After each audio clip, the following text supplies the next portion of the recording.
Yung mga idol, masamang balita, alam kong alam nyo na, no? At nakikita nyo na ang bakbakan ni Marlon Tapales at nitong pambato ng Hapon na si Yukinori Oguni.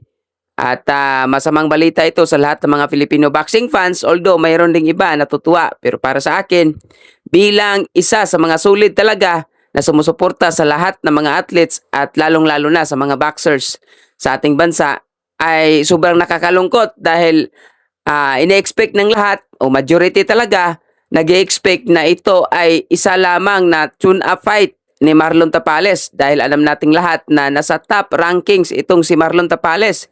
So paniguradong babagsak talaga sa rankings itong si kababayan natin.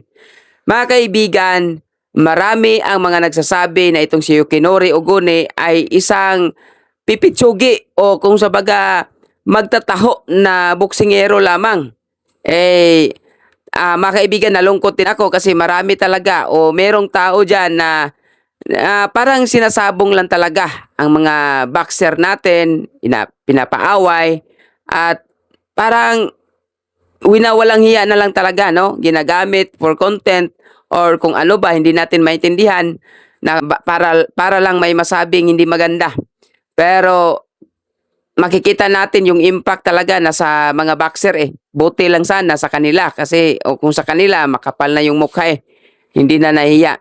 So dito mga kaibigan, malaking sampal ito sa mga nangmamaliit kay Yukinori Oguni at sa mga nagsasabi na kangkong si Cuadro Alas na kinalaban itong si Yukinori Oguni before, no, na nag-inarte, alam nating lahat na ginawa ng lahat, no, nagkampihan na yung referee, judge para matigil yung laban.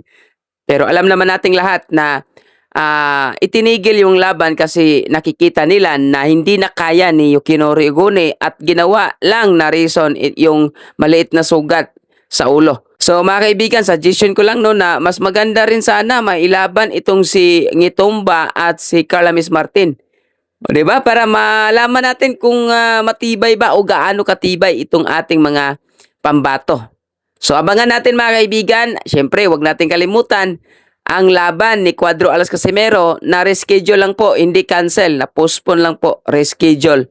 Sa mga nagsasabing cancel, magkaiba yung cancel ha, at postpone, no? So hindi pa inanunsyo kung saan yung venue, mas maganda sa Japan yung venue. So yun lang mga kaibigan at magandang gabi sa ating lahat. Bakbaka na.